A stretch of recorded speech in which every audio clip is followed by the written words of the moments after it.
India versus Australia final test day 2 bowlers పండగ చేసుకున్నారని చెప్పాలి. ముఖ్యంగా ఇండియన్ బౌలర్స్ మార్నింగ్ నుంచి ఆస్ట్రేలియా బ్యాట్స్మెన్ ఎంతో ఒత్తిడికి లోను చేసి వాళ్ళ వికెట్లు అయితే తీసుకున్నారు. మెయిన్గా బుమ్రా స్టార్టింగ్ ఓవర్స్లోనే వికెట్ తీసుకున్నాడు. తర్వాత సిరాజ్ అయితే సీన్లోకి వచ్చాడనమాట.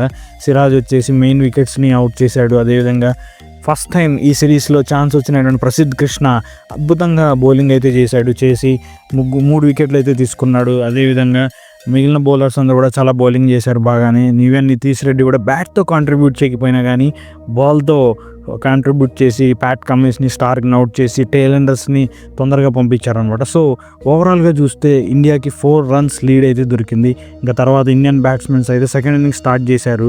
అండ్ ఫస్ట్ ఇన్నింగ్స్లో లాగానే రాహుల్ తొందరగానే అవుట్ అయ్యాడు. ఈవెన్ జైస్వాల్ కూడా తొందరగానే అవుట్ అయ్యాడు. జైస్వాల్ ఏంటంటే కొంచెం ఫాస్ట్గా ఆడాలని ట్రై చేశాడు అనమాట. స్టార్క్ ఒకే ఓవర్లో 4 fours అయితే కొట్టాడు. అండ్ తర్వాత అయితే అవుట్ అయిపోయాడు. మెయిన్గా సెకండ్ ఇన్నింగ్స్లో బోలాండ్ అద్భుతంగా బౌలింగ్ చేశాడు అనమాట. సో 4 వికెట్లు అయితే తీసుకున్నాడు.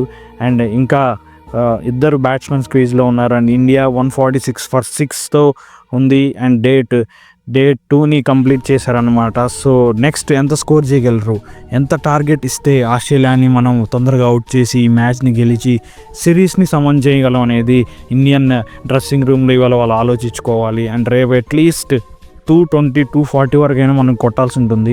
ఎందుకంటే ఇప్పుడు ఉంది లాస్ట్ 2 మెయిన్ బ్యాట్స్మెన్ ఉన్నారు, జడేజా అండ్ సుందర్. తర్వాత టైలెండర్స్ ఆడలేరు, అది అందరికీ తెలిసిన విషయమే. ఈవెన్ బుమ్రా బ్యాటింగ్ వస్తాడో లేదని కూడా తెలియదు అనమాట. సో ఈ మ్యాచ్లో మెయిన్ హైలైట్ ఏంటంటే బుమ్రా కాకుండా మిగిలిన ఇద్దరు బౌలర్స్ కూడా వికెట్స్ తీసుకొని ఆస్ట్రేలియాని చాలా తక్కువ రన్స్కి అవుట్ చేశారనమాట. ఇది ఒక ప్లస్ పాయింట్ అనుకోవచ్చు. అండ్ అదేవిధంగా మైనస్ పాయింట్ కూడా ఏంటంటే బుమ్రాకి ఇంజ్యూరీ అయింది. అండ్ అసలు సెకండ్ ఇన్నింగ్స్లో బౌలింగ్ చేయగలరా లేదా అనేది మనకు అర్థం కావట్లేదు. సో బుమ్రా బౌలింగ్ చేయకపోతే ఆస్ట్రేలియాకి ప్లస్ పాయింట్ అవుతుంది. ఎందుకంటే బుమ్రా స్టార్టింగ్ ఓవర్స్లోనే వికెట్లు తీసేసి టైట్ బౌలింగ్తో ఆస్ట్రేలియా బ్యాట్స్మెన్ అయితే ఇబ్బంది పెట్టాడు ఈ సిరీస్లో. అది మిగిలిన ఇద్దరు బౌలర్స్ చేయగలరా లేదనేది ఒక ప్రశ్నగా మారిందనమాట. అండ్ ఇంకా సెకండ్ ఇన్నింగ్స్లో ఇండియన్ బ్యాటింగ్కి వస్తే విరాట్ కోహ్లీ మళ్ళీ అదే విధంగా అవుట్ అయ్యాడు. సో ఈ సిరీస్లో అసలు విరాట్ కోహ్లీ నైట్ మేర్ అనే చెప్పుకోవాలి ఈవెన్ ప్రతి మ్యాచ్ కూడా.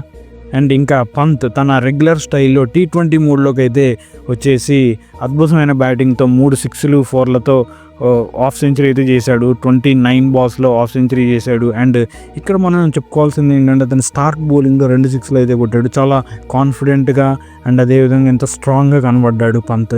బట్ ప్యాట్ కమిన్స్ తన తెలివితేటలు మరోసారి ఇక్కడ ప్రదర్శించాడని చెప్పుకోవాలి. ఎందుకంటే వెంటనే బౌలింగ్ చేంజెస్ చేశాడు, తనే వచ్చి పంతనైతే అవుట్ చేశాడు అనమాట. సో అదొక దెబ్బ అనుకోవచ్చు ఇండియాకి. లేకపోతే ఇండియా ఇంకొక 30-40 runs ఎక్స్ట్రా చేసి ఉండేది. సో రేపు ఉన్నటువంటి ఇద్దరు సెటిల్ బ్యాట్స్మెన్ ఆస్ట్రేలియాని ఎలా ఎదుర్కొని కనీసం ఒక 60-70 runs చేయగలరా, అండ్ వాళ్ళకి ఎంత టార్గెట్, ఎందుకంటే వాళ్ళకి ఇంకా 2.5 days ఉంటాయి. సో వాళ్ళు ఈజీగా టార్గెట్ని చేయొచ్చు. అలాగో బుమ్రా కూడా లేడు కాబట్టి.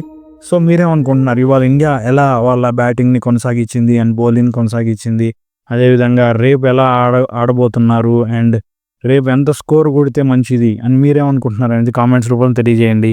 అండ్ నా ఛానల్ ఫస్ట్ టైం చూసిన సబ్స్క్రైబ్ చేసుకోండి. Thank you so much. Good bye.